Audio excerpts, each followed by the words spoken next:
అమ్మాయిలు ఇంత వీక్ అనుకోలేదు. హంగులకు రంగులకు అంత విలువిస్తారు అనుకోలేదు. వాళ్ళు కోరుకునేది ఇదే అయితే అలా మారడానికి నాకు ఒక్క రోజు కూడా పట్టలేదు.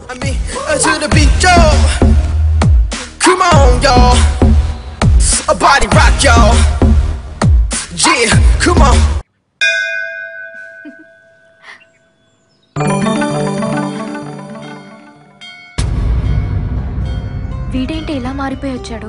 అసలు నువ్వేం చెప్పావే? నేనేం చెప్పాను? నీలాంటి అవతారానికి ఎవరు పడరని తిట్టాను అంతే. దానికే వీడు ఇలా అవతార్ హీరోలా తయారై వస్తాడని నాకేం తెలుసు?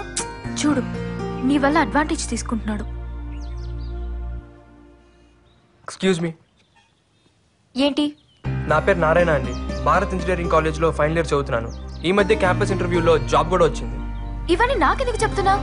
యాక్చువల్గా నేను మిమ్మల్ని కొన్ని రోజుల నుంచి ఫాలో అవుతున్నానండి. ఎందుకో చూడంగానే నచ్చేశారు. ముందు అట్రాక్షన్ అనుకున్నాను, రోజు చూడాలనిపిస్తే ఎఫెక్షన్ అనుకున్నాను. కానీ ఈ మధ్య అది లవ్ అని కన్ఫర్మ్ చేసుకున్నాను. అందుకే మీకు ప్రపోజ్ చేయాలనుకుంటున్నాను.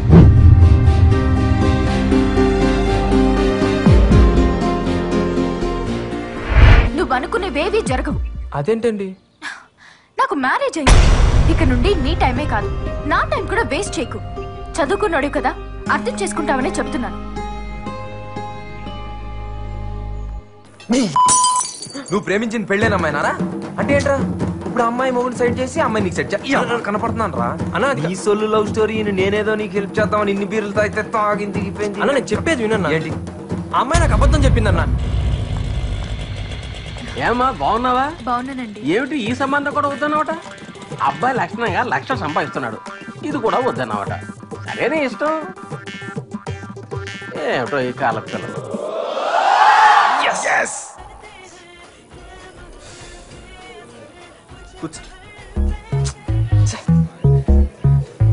తాగండి అయ్యా. ఒరే నారాయణ, నీ కథని ఇన్ని రసవత్తరమైన మలుపులతో చెప్పొద్దురా. నా గుండె తట్టుకోలేదురా. మామూలుగా చెప్పురా ప్లీజ్. బాబు